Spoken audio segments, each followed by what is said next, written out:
I understood that if these leaders could be successful, our business was going to be successful. It was really a rewarding responsibility to help people grow in their roles and get them ready for the next ones.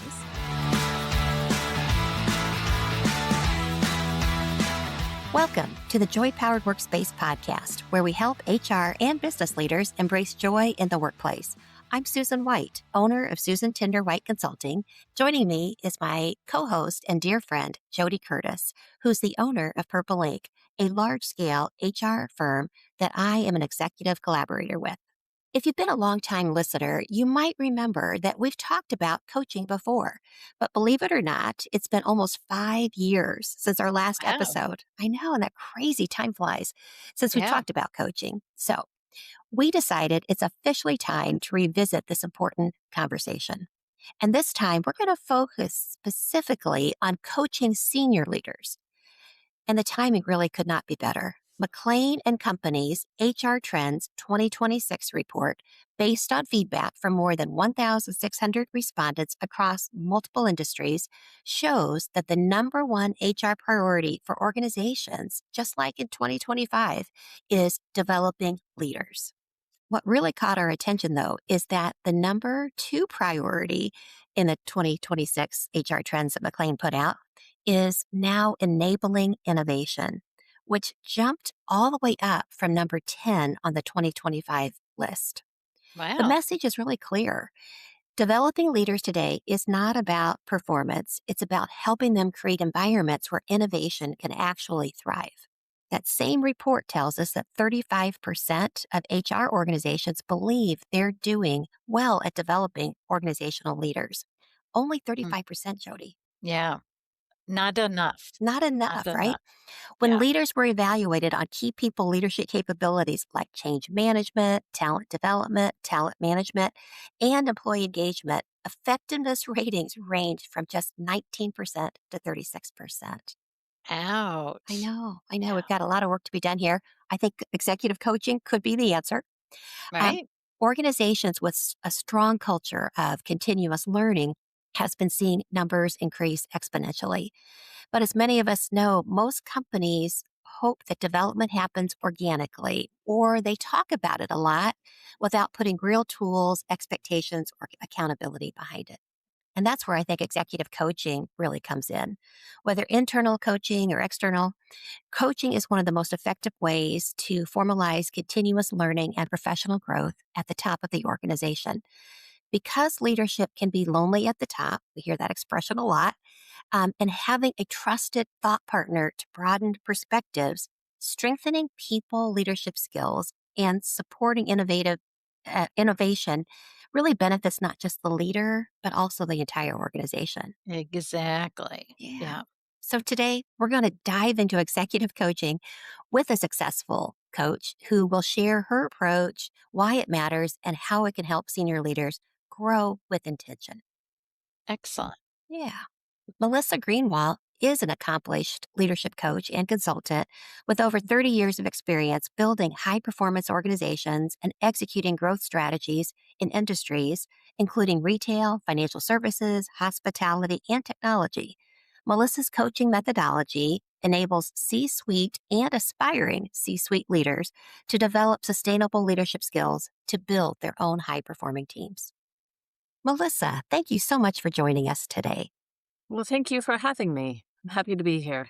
Ah, Melissa, would you tell us a little bit about where you've worked and the positions that you've held? Sure, sure. This is where I date myself a little.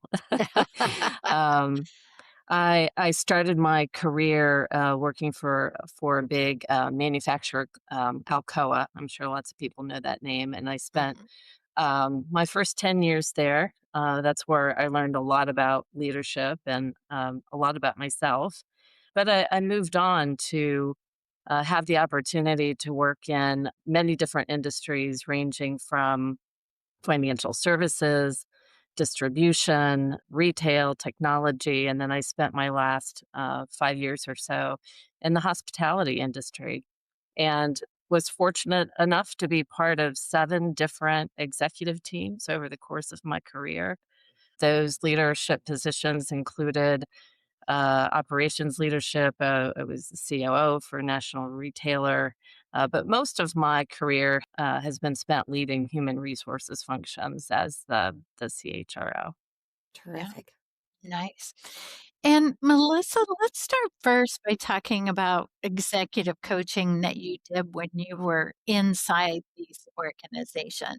What were some of your goals, the outcomes, and maybe some challenges along the way?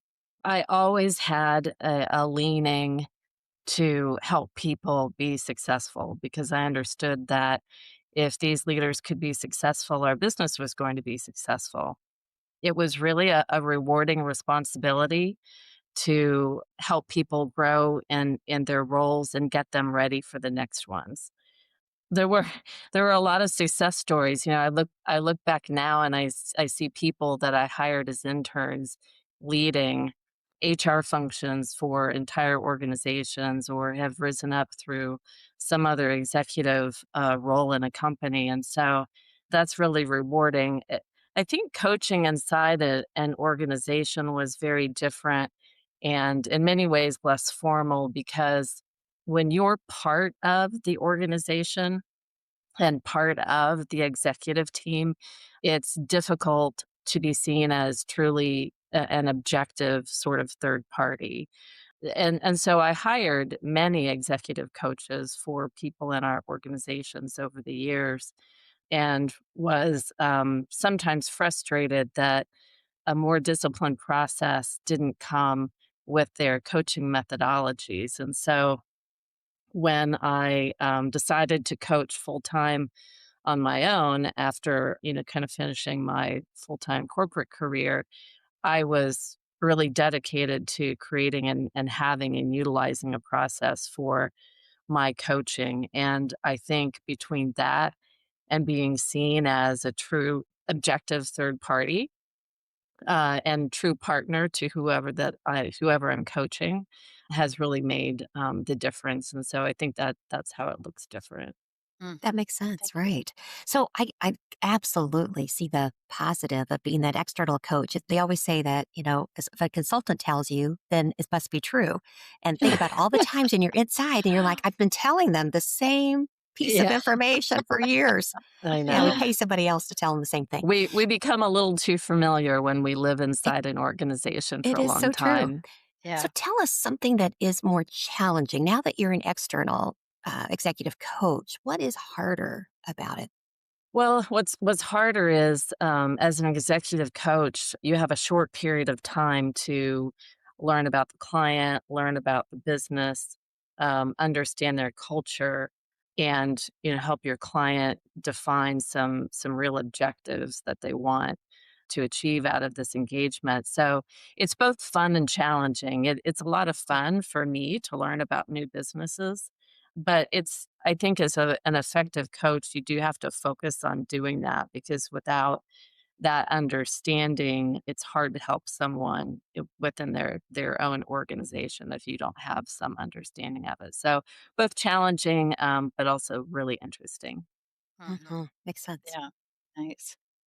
So, for our HR professionals or business leaders who are listening today, how can they continuously identify leadership strengths in their senior leaders or even in themselves to leverage and find opportunities to be better leaders? I really believe that the easiest way for us to identify our leadership strengths and then the things that we need to work on is simply by asking other people. Ask your boss, ask the people who report to you, ask your peers. First of all, you gain a lot of credibility as a leader by doing that. You earn people's trust. It takes a lot of courage and humility to do that, but the more you do it, the easier it gets. So I think, asking those questions continuously. How can I be more effective as a leader? How can I be more effective in my role? What suggestions do you have for me in what I could do differently and to help you be more successful? So I think just going and asking the question is the best way to understand, both our strengths and sort of the things that we need to work on. Yeah, great advice. That takes a lot of humility and vulnerability, you know? It does. But I can see how that builds credibility because really listening and then acting on it, wow, that's huge. Yeah, that activity or action is a key part of the process that I use. Mm, And getting people to be comfortable with that really just takes a little practice, and it really doesn't take long. that's beautiful. So, Nice. Melissa, how can executives surround themselves with the right and the best talent? What advice do you have on that front? Mhm. Because that's probably the key to most executive success. Well, for sure, having the right teams is key to being successful in any business. I think being very focused on bringing in skills and perspectives that we don't have is really important. If we're a leader who's always in a hurry, has a high sense of urgency, is impatient, doesn't like to really pay attention to the details, then we better be finding some people to surround ourselves with who bring those traits. It doesn't do us a great deal of good to hire people who think just like us, who we have the most in common with. We really need to think hard about what the business needs and not just the subject matter expertise, but the mindset and the way of thinking and the traits that other people can bring to the team that we don't possess as the leader. Again, Yeah, that takes a lot of humility, right? And right. vulnerability to bring in people who aren't Well, like us, right? So I sure, love that. sure. Yeah. Yeah, that's also a little uncomfortable for sure. Hmm. Right, Yeah. right. Great advice, And though. Melissa, what about when you have an existing team and you're bringing in new talent to that? How can executives and their HR partners help them best integrate that new talent? So everybody talks about onboarding, and I think sometimes that term gets utilized a little too casually. I think the onboarding process needs to be very intentional. Of course, we need to meet the people that we'll be working with and get to know them as people, but we need an opportunity to understand and know the business, understand what challenges people are trying to solve, and also defining how we're going to communicate. What do the decision rights look like? When do I need to involve someone as opposed to I can just inform them and make the decision on my own? So oftentimes I see relationships go crosswise early in the process inside executive teams, probably the first 6 months, because they don't take the time to properly onboard people in this way. And it is a lot more difficult and time consuming to fix relationships that have gone off the rails than it does to just start out on the right foot. So I believe that onboarding process should be very intentional, facilitated by someone else if you need it, to make sure that we're covering all of the bases on understanding the people, the business, and how we're going to work together. Yeah. I remember when you started your coaching business, you told me how important you thought that was to be a part of the onboarding process when you could be to help make that happen smoothly or more smoothly. Right, right. Think about how disruptive and expensive it is to an Mm. organization Yeah, when those things don't happen the way they should, and we don't get the best opportunity to, come into a team and hit the ground running. So right. I think it is first and foremost. Very, Yeah. very smart. Why do you think mentoring is critical to executive success? I think everyone needs a mentor, in fact, more than one in their career. We're going to need help with different things through the course of our careers. It's also beneficial to get different perspectives. So I'm a huge fan of sort of a board of mentors as opposed to, we pick one mentor and we kind of stick with that person through our entire career. Not that there's anything wrong with that. That's great. But I guess what I'm saying is it's really beneficial to get different perspectives with different challenges that we have at different points in our career. Having an objective kind of third eye or perspective around, a certain topic or a certain challenge, I think is incredibly helpful. And as leaders, I really believe that it's everyone's responsibility to be a mentor. Mm, So, and regardless of where you're at in an organization, you may be a new supervisor or a new manager or a new vice president. Any leadership level in the organization can be a valuable mentor to somebody else. yeah. Mhm. Yeah. Great point about I don't think anybody would argue the importance of having a mentor, but we don't always think about are we being a good mentor to others as well too. And I Right, think that is such a right, great development of the mentor. So not only are Right. you developing the Right. mentee, but that mentor, it causes them to look at things differently, with trying to impart knowledge and whatnot. So I love that that's a right, important right. component. And Melissa, we always like to ask a joy powered question. So, what is one small step that people can do in this coaching or mentoring area to create more joy at work? I really think it boils down to asking one key question: how can I help you? Mm. How can Yeah. I help you? Even if someone looks like they don't need help, but I don't know about you. I get a lot of satisfaction from helping other people. I think Yeah. most people do. I think that's a very rewarding experience, and it is a practice and a joyful behavior to perpetuate. And so simple. So Yes. simple to not it's not always Yeah. simple to help Uh, people, but it's simple to ask the question and to Right. start the conversation. Right. Right. Yeah. Oh, that's Right. great. So, Melissa, how can our listeners reach you if they'd like to explore this topic more with you? Well, my website is melissagreenwell.com. So anyone can contact me through there. I'm on LinkedIn. So those are probably the best options for getting in touch with me directly. Beautiful. And we'll put Nice. links to those in our show notes. So if Thank you're you. driving right now listening to this episode and you want to reach out to Melissa, go look at our show notes later.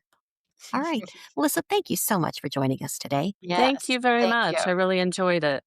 So, Jody, I really enjoyed hearing Melissa's viewpoints. I'd love to ask you just a couple of questions. I know that you have done a lot of executive coaching, both inside organizations and in your consulting practice. Would you mind sharing maybe what are some of the challenges that you found in executive coaching and maybe some successes? Yeah. Well, I'll start by telling you when I started Purple Ink, which was 16 years ago now. And I was debating on what areas to offer, what services to offer. And I told my mentor, as Melissa talked about the power of mentors, he had suggested to me that I do coaching. And I said, "Oh, no, I don't coach. I'm not a coach." And he started laughing and he said, "Jody, you've been coaching people for 20 years." So I think it's interesting too when we have an outside coach, we think of ourselves as, being a coach or coaching someone else when really coaching is something we can do every single day, right? It's Mhm. advice we give, it's stories we tell, it's moments we share, and especially I think internally when we're doing that. And it's thinking about do people come to me to share or ask for input or advice? Ironically, the thing that is most difficult for me about coaching is, as any true coach would tell you, your role really is not to give advice, Mm. but to ask good questions and to be curious and let people sort of work through some of those things themselves, right? Not Mhm. telling them what to do. So I think I'm pretty good at telling people what to Oh, that's great. I really have to work on asking people good questions. So I think that Mhm. could be, especially when I feel like they might be going down a path or choosing a direction, that Mhm.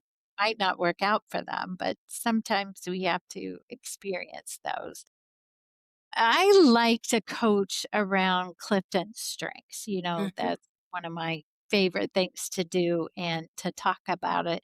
And some people feel like, oh, well, if you're only talking about their strengths, you're not getting to what they need to work on. But of course, the power of understanding our strengths is to use them to help us overcome challenges or to help us improve our, if you want to call it, weaknesses at the same time. So we're using our strengths to do our best, but also choosing when and how to use our strengths so that they work in our favor or for other people's favor as well too. So indirectly, I'm saying you do still talk about things we don't do so well too. It's making a different choice on how to overcome them.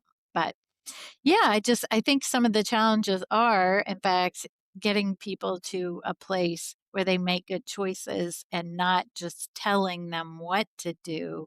Mhm. That might work in the moment, but is not a good long term solution for people. What about you, though? What have Mhm. been some of your challenges? Yeah, I may have talked about this on the prior episode, but we know it's been over 5 years, so I'm going to share it again. I Yeah, do believe that there is a kind of a three-step process that has to work for you to be able to coach anybody. And the first step is the person who you're trying to coach has to understand that there is a problem, an issue, or an opportunity. And sometimes I've been hired to tell the person I'm supposed to coach that there's a problem, an issue, or an opportunity. And I've had to step back and say, it's not my place. I'm going to be the person that's going to be their partner. I'm going to help them. I'm going to consult. I'm going to coach. You, the boss, has to tell them about that problem issue. So making sure that the person who's being coached understands why I've been hired. yeah, Sometimes it's just to make them better. And so it's an opportunity. Sometimes it's because there's a problem that's got to get fixed. Whatever it is, they got to know that. So that's step one. right. Step two, the person who's going to be coached has to accept that they own the problem or they own this opportunity. And if they feel like they're a victim, that the organization is set up for them uh, is causing the problem. There's somebody else that's the person causing it. It's not them. Your coaching to your blue in the face is going to make no difference. So they've got to say, oh Yeah, my gosh, there is an issue or an opportunity or challenge. I am the one to meet that need. I'm the one who needs to make a change. So they've got to own it. And yeah, then step three, the person you're going to coach has to want to change their behavior. They need to want to take action. If they don't, if they say, you know what, yep, there is an issue or an opportunity. Yep, it's me. I'm at the helm here, but this is what I'm doing works for me. It's why I've been successful, or this is why I'm your top earner, or your top salesperson, or your top whatever. I'm not really in my heart of hearts want to change. I think coaching is a waste of money. So I'm yeah, really, before I do any executive coaching, I got to work through steps one, two, and three with the coachee before we ever get to me asking the right questions or providing uh, suggestions or helping them get to where they need to be. So, yeah.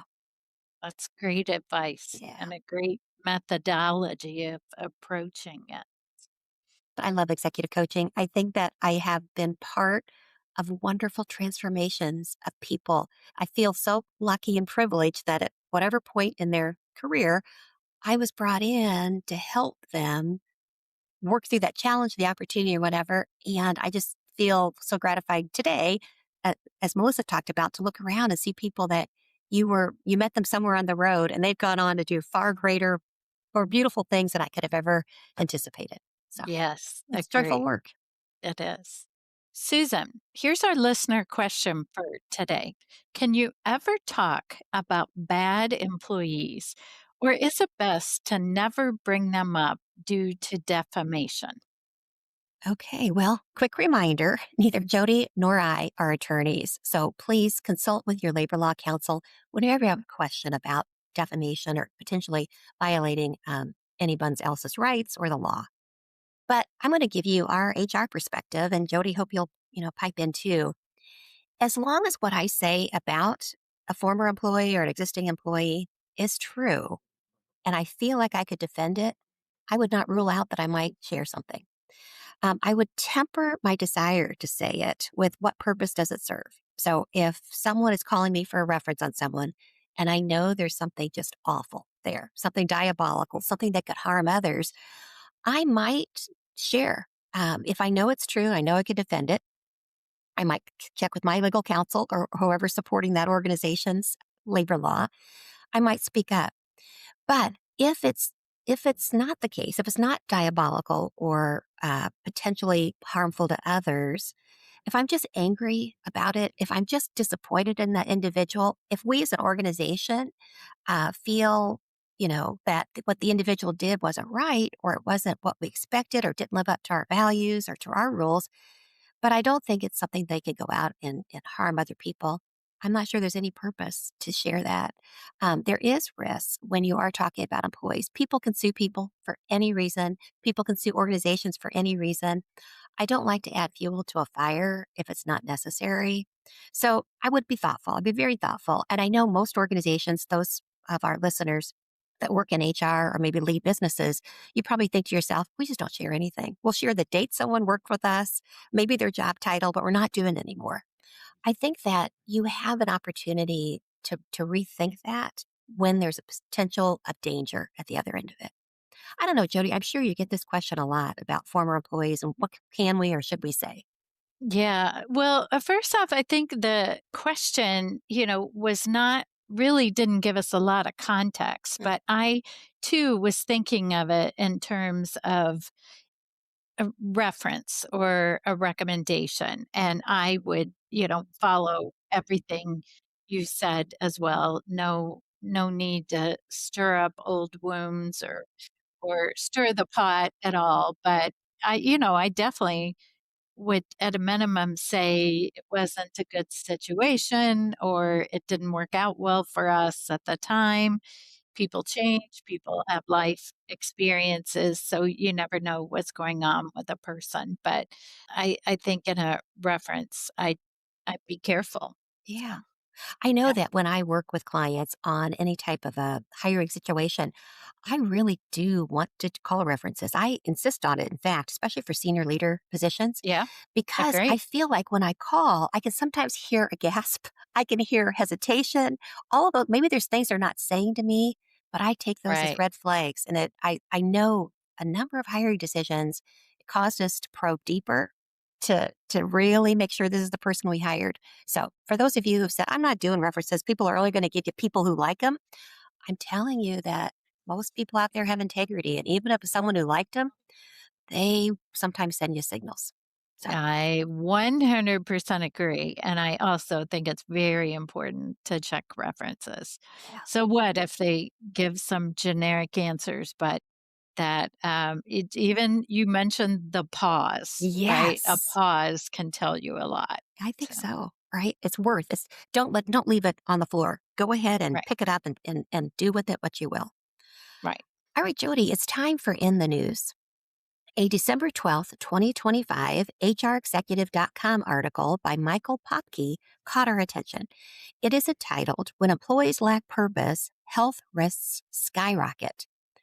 Popke cited a Cigna Group's Vitally in America 2025 report, which found that only 1 in 3 American adults say they have a strong sense of purpose. And without that purpose, individuals are more likely to be disengaged at work, report burnout, and look for a new job. Let's share the 3 highlights in the report that Popke noted. Number one, people without purpose are 2 to 3 times more likely to feel depressed. Ah. Number 2, lacking purpose is linked to unhealthy behaviors. Less likely to see a doctor, less likely to go to the dentist. They're not likely to practice good nutrition. Maybe they have stress eating going on. And number three, loneliness sets in. And we learned a bit during the COVID about loneliness and how that can impact people and their behaviors, their ability to engage. So important to So important. avoid that. Yeah, I totally agree. I am a strong believer that every person in your organization needs to understand why their work matters, what their purpose for coming in every day or night is. And as HR professionals and business leaders, we need to remind them often of the value they bring and reward them for it. Yeah, I agree. I think we all hope that people will find their purpose, but Mhm. I do think we can help them find it or remind them or have conversations about asking them about their purpose to find that out. I So, totally agree. If you're SHRM certified, you can get credit for listening to this episode. To get the code, go to getjoypowered.com/SHRM and fill out a short evaluation. When you finish the evaluation, you'll get the code and a link to a proof of participation certificate. The code will expire on March 9th, 2027. Again, that's getjoypowered.com/SHRM to get the code, and it's going to expire on March 9th, 2027. Thank you for listening, and thank you for your dedication to the HR profession. and as always, make it a joy powered day. Thank you. If you like the show, please tell a few friends about us and let us know what you thought by leaving us a rating or review on Apple Podcasts or wherever you're listening right now. Become a Joy Powered member to get extras like early access to episodes, video versions of the episodes, bonus episodes, and even more. Learn more at patreon.com/joypowered. You spell Patreon, Patreon. So it's patreon.com/joypowered. You can find more information on our podcast, books, blogs, and more at getjoypowered.com. We're at Joy Powered on Instagram, LinkedIn, and Facebook. And you can email us via joypowered@gmail.com. Make it a joy-powered day.